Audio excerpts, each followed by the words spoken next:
আইপিএলে প্রথমবার নিলাম থেকে বাদ পড়লেন সাকিব আল হাসান। ১৬ ডিসেম্বর আবুধাবিতে হতে যাওয়া মিনি নিলামের সংক্ষিপ্ত তালিকায় রাখা হয়নি বাংলাদেশ অলরাউন্ডারকে। সাকিবের ভিত্তিমূল্য ছিল ১ কোটি রুপি। তবে মিনি নিলামে জায়গা করে নিয়েছেন মুস্তাফিজুর রহমান সহ ৭ বাংলাদেশি। কদিন আগেই বিপিএল এর নিলাম উপভোগ করা সমর্থকরা এবার নজর রাখছে আইপিএল এর নিলামে।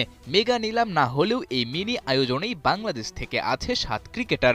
সাকিব আল হাসানের বাদ পড়া যেমন বড় ঘটনা, তেমনি এবারের আইপিএলে সাকিব ছাড়াই দল পেতে পারে একাধিক বাংলাদেশি ক্রিকেটার। কিভাবে হিসাবটা একটু মেলানো যাক।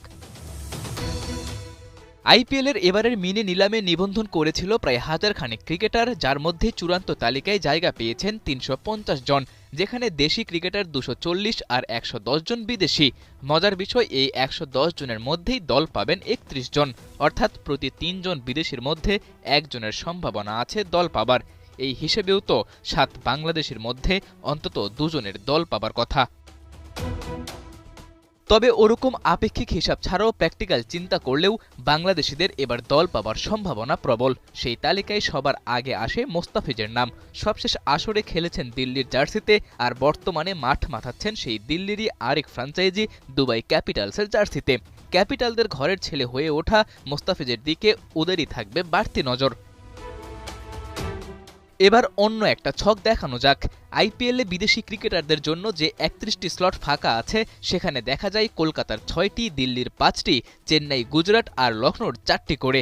আর এই ৫ দলের মধ্যে কলকাতা, দিল্লি আর চেন্নাইয়ে তো এর আগেও খেলেছে বাংলাদেশিরা। ২০২২ সালে ক্রিকবাজ জানিয়েছিল তাসকিনের ব্যাপারে আগ্রহী লখনৌ সুপার জায়ান্টস। যদিও ম্যাচ আর টাইগার পেসারের খেলা হয়নি বিসিবির অনাপত্তিপত্রের জটিলতায়। এছাড়া এই ৫ ফ্র্যাঞ্চাইজির বাইরে বাকি ৫ ফ্র্যাঞ্চাইজিরও সুযোগ আছে বাংলাদেশিদের দলে ফেরানোর। পারফরম্যান্সের দিকে চিন্তা করলেও আইপিএলের মিনি নিলামে থাকা ৭ বাংলাদেশির প্রায় সবাই আছেন ফর্মে। মোস্তাফিজকে নিয়ে নতুন করে বলার কিছু নেই, রিশাদ তো এবার খেলছেন বিগ ব্যাশে, আর তাসকিন শরীফুল টাইগারদের জার্সিতে নিয়মিত পারফর্মার। গতি আর তরুণ হওয়ায় নাহিদ রানাও থাকবেন আলোচনায়, আর রাকিবুল তো সবশেষ রাইজিং স্টার্স এশিয়া কাপেও দেখিয়েছেন নিজের ঝলক। তবে বাংলাদেশি ক্রিকেটাররা শেষ পর্যন্ত আইপিএলে দল পাবেন কিনা সেটা নির্ভর করবে বেশ কিছু বিষয়ের উপর।